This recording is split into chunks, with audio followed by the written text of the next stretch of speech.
Reddit, it literally dropped moments ago, but I do want to promote it. Voted off the island inside Bill Belichick's failed job hunt. Don Van Natta, Seth Wickersham, Jeremy Fowler wrote it.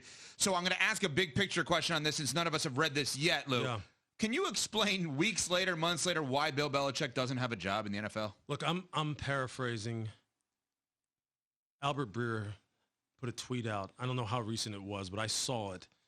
And essentially it said, this is, not a good look on the part of NFL ownership that this guy who wants to work, who is going around right now, he has spent time out there with Jed Fish at Washington.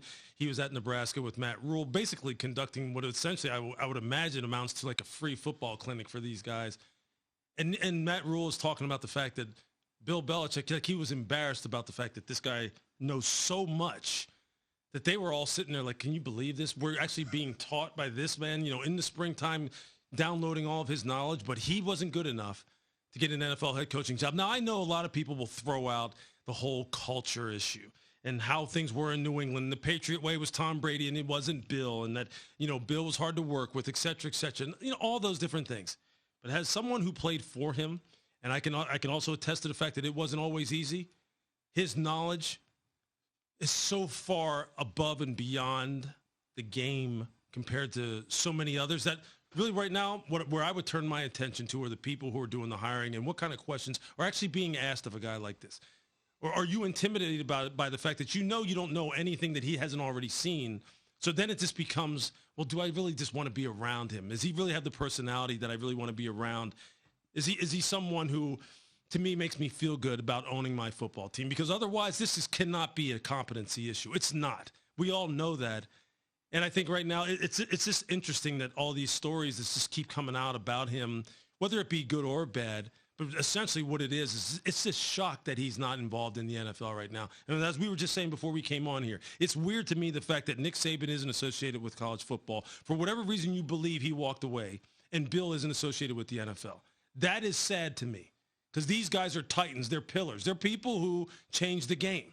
Bill was changing the game along with Nick back in Cleveland back in the 90s. They were doing stuff back then that we talk about now as if it's new. It ain't new. It was being done 30 years ago. We just didn't have the internet and social media and every other, X and O genius talking about the fact that, match quarters and, cover four or something that's just so relevant. No, it's not. They were doing this back in the 90s. These guys are trendsetters. I hate the fact that they're not involved. I hate it. Yeah, a quarter of the league outside of the Patriots firing Bill turned over.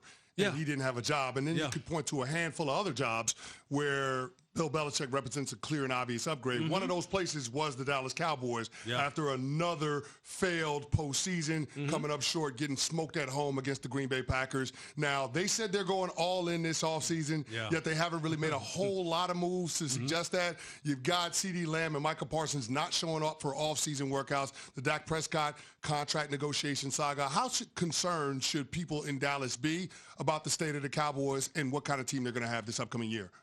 Yeah, look, as far as the all-in comment, I understand what Jerry and Steven mean when they say, look, we're all in on the people that we feel are great players and we're going to compensate them as such.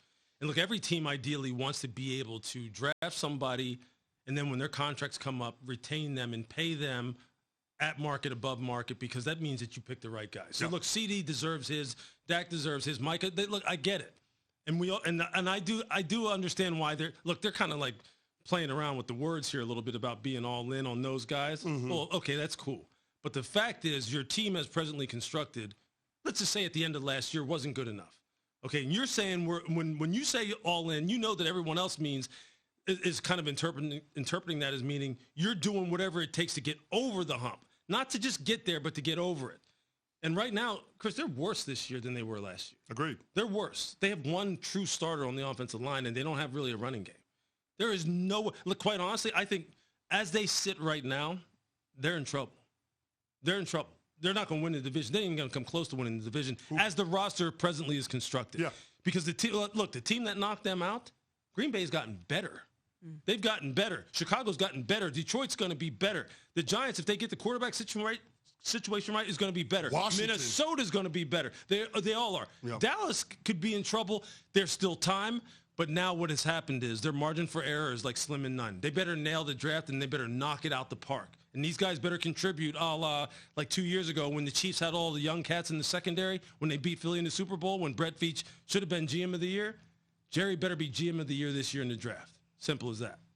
Lewis, speaking of nailing the draft, I want to go back to the Patriots, not the Bill Belichick version, but the new Gerard Mayo regime. Yeah. The Patriots are so intriguing to me. They're sitting there at number 3. They need a quarterback. They have a lot of options that they could select with that number 3 spot, but there are also a lot of quarterback-needy teams that will likely offer them a ton of draft capital to jump up and take that number 3 slot. So what do you think the Patriots should do at number 3? Should they stay put, draft a quarterback, or you think they should trade out of that pick? I don't think you should ever pass up on who you believe to be,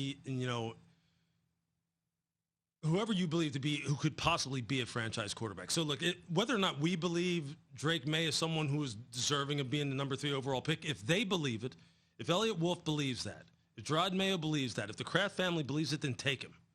Take him. You cannot just say, well, you know what we're going to do? We're just going to nicely build up everything around him, assemble all this talent, and then we'll just pick the quarterback when we're good and ready. First of all, you don't know if you're going to be in position to pick one. And number 2, you don't know if somebody's going to come along that's better than the current crop of quarterbacks anyway. If you believe Drake May, whether that is this year sitting behind Jacoby Brissett or him playing this year, is the guy for the future, then you take him now. And you figure out the rest, because we know that these guys are hard to come by. We know that you can't pass up on chances, especially when you think there may be even an inkling of a chance that this guy could be a franchise guy. And then you just kind of roll with it. So I think for them, 1, it's about their conviction, and 2, it's about whatever package that they're offered. If it's one of those that you can't refuse, then of course you assess that, and then you assess where it is that you're moving down in the draft and whether or not you could maybe do something at that position later. Yeah. There's a number of different scenarios for that. And that's exactly where I was going, Lewis, because I was curious to know, a lot of this is going to be framed by the Patriots by their evaluation of the entire quarterback draft class. How close are J.J. McCarthy and Michael Penix Jr. to the 3 elite quarterback prospects in this class? Well, I would go so far as to say this. I would ask this question, Chris, like, how close is J.J. McCarthy in particular, since he seems to be the guy who a lot of people are really split on, how close is he to Drake May? Okay? No. Because right now, the only thing really that people can really point to right now to say, well, Drake May is a better prospect than J.J. McCarthy is because they think that he has that big Josh Allen howitzer, and he's just a much better athlete and just has much more upside than J.J. McCarthy. Look, it could be Bill Walsh. It could be Andy Reid. It could be Mike Holmgren. They all will tell you, stop getting so hung up on the arm, on the horsepower of a guy's arm when it comes to quarterback play in the NFL. And let's think about this entire thing from an A to Z perspective and start with leadership, decision-making, accuracy. And J.J. McCarthy has all that. So the question for me is not, is it the big 3 and then J.J., Michael, Bo, and everyone else? To me, it's really the big 2, and then where do things fall? Is J.J. number 3? Because you can make a case for it. I don't care what you say about he just doesn't look like the guy. Michigan didn't build their offense around him. They didn't have to. And then when they did ask him to, he came through every time.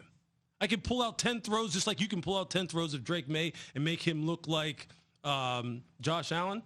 I could pull out 10 plays with J.J. McCarthy and make him look like a guy who looks like a top upper echelon Jared Goff, who was really a couple throws away from winning a Super Bowl and really a team meltdown away from getting back to a Super Bowl with Detroit this year. So look, big 2, and then kind of let the chips fall where they may. Final thing here with Louis Riddick, ESPN NFL analyst. You just gave an amazing breakdown of why you think JJ may be close to Drake. How close is Jaden Daniels to Caleb Williams in your mind? I think, well, I've said this numerous times.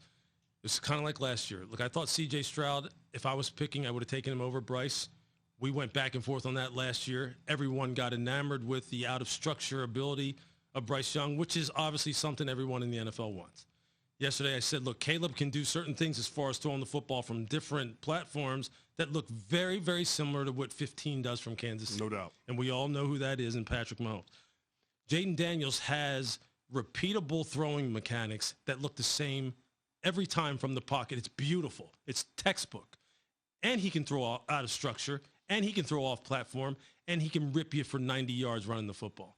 And he's a guy who's a great leader, and he's a guy who earned the respect of everyone at LSU, and he's someone that every coach who has interviewed him has told me he's brilliant.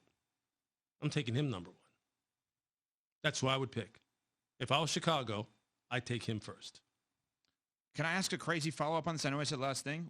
Would you then, if you're Washington, take Caleb, or are you not so? Oh yeah, I would. Okay, I would, and that doesn't mean that I don't like Caleb. You're not knocking him. And see, I know that's the way the world works now. If you like, no, I'm saying not for you. I'm saying in general. As soon as you like one person, oh, you must hate my guy. No, I don't hate your guy. It's kind of, to me, it's like one, and then it's like one little A. Like, I mean, these guys are like right next to each other. And if I was Washington and Cliff Kingsbury is there, and Cliff said, look, I had him at SC. Of course we take him. That card be turned in so fast it'd make your head spin. So and he's from that area too? There's 2 number 1 overall picks for you. Exactly. But if I had to pick, look, I got the same feeling last year being around C.J. Stroud that I get being around Jaden Daniels. That's why I'd pick him. Is one of the two a better fit for the Chicago Bears? I guess you know what? I don't independent of fit. I don't really know because I don't really know what this iteration of Shane Waldron's offense will be. Mm-hmm. Right? I mean, I'm sure he'll mold it a little bit to what these guys individually do and what their individual skill sets call for. I don't know. I think when you say fit, Chris, you know how this goes. I think which